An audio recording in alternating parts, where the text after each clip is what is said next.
Good morning বন্ধুরা। আজকে তোমাদের জন্য একটা নিউ রেসিপি আছে। রেসিপি ঠিক বলবো না, সকালের ব্রেকফাস্ট। আজকে তোমাদের জন্য কি বানাচ্ছে দেখ, কি তোমাদের সাথে শেয়ার করছে জানো? আজকে শেয়ার করছে আজকে আমি দিদির বাড়িতে কি স্যান্ডউইচ বানিয়েছি।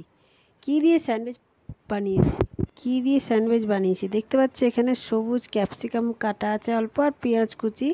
আর এদিকে দেখলে কর্ন আছে, কর্নটা কেটে এই যে সিটি দিয়ে নিয়ে গেছিলাম কুকারে। তো কুকারে কর্নটা একটু নুন দিয়ে অল্প সিটি দিয়ে নিয়েছি। আর এই যে দেখতে পাচ্ছ কাপড়ে করে বার করছি, এটা কি বলো তো? এটা হচ্ছে দই। অনেকে অনেক কিছু দিয়ে বানায়, এটা একটু আলাদা টাইপের বানাচ্ছি, কিন্তু খেতে দুর্দান্ত হয়েছে। তো যাই হোক, তো এইটা দইটা কি বলো তো, একটা কাপড়ের মধ্যে ভালো করে এটা ঝুলিয়ে রেখেছিল দিদি, যাতে যত জল আছে জলটা বেরিয়ে যাক। তারপরে দেখো এটা অনেকক্ষণ ধরে রেখেছিল। তো তারপরে দেখো আমি গিয়ে দেখছি এরকম রাখাই রয়েছে। তো দিদি বললো এটা দিয়ে তুমি স্যান্ডউইচ বানাবে। তাই আমি বললাম ঠিক আছে চলো দেখি। দেখো কুচি কুচি করে পেঁয়াজ কেটে ক্যাপসিকাম কেটে এর মধ্যে দই মিক্স করে এটা একটু দিলাম তোমার কালো গোলমরিচের গুঁড়ো, একটু লবণ দিয়ে গোলমরিচের গুঁড়ো দিয়ে মিক্স করেছি, আর কিচ্ছু না। এর মধ্যে কিন্তু অনেকে ক্রিম দেয়, হ্যাঁ ভালো লাগে যা যেটা দিয়ে খায়। এই যে নুন দিলাম আমি। তা যেহেতু যে যেটা দিয়ে খায় অনেকের এটা ওটা ক্রিমটা থাকে বাইরের জিনিস, তো ওই জন্য পছন্দ করে না দিদিটা।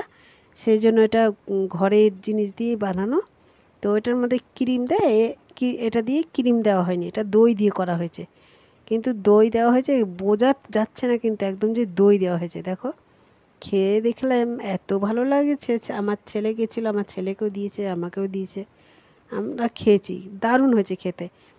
এটা দেখো যে বাটার আছে, বাটারটা একটু একটা পাউরুটির মধ্যে লাগিয়ে নিচ্ছি এক ফুটে, তারপরে আরেকটা বাটার ব্রেড নিয়ে ওই ব্রেডের উপরে অনেকে কি করে বলো তো, ওটার মধ্যে গ্রিন চাটনি যায়, ধনে পাতা চাটনি, অনেকে পুদিনা পাতা চাটনি পাউরুটিটার উপরে দেয়।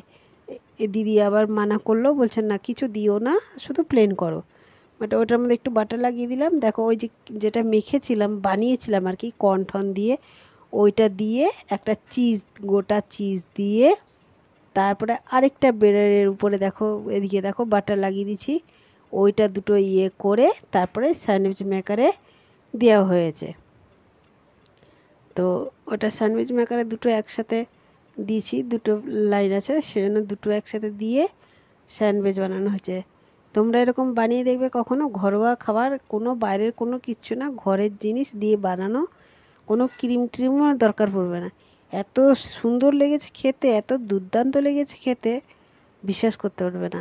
আমি প্রথমে ভেবেছিলাম কীরকম লাগবে না লাগবে, কিন্তু দেখো দারুণ হয়েছে খেতে। এই দেখো আমার স্যান্ডউইচ তৈরি হয়ে গেছে। স্যান্ডউইচ মেকারে বানিয়েছি, কেমন হয়েছে বলো? তোমরা কমেন্ট করে জানাবে অবশ্যই কেমন হয়েছে। ভালো লাগলে ভিডিওটা লাইক কমেন্ট শেয়ার দুটোই তিনটেই করে দিও।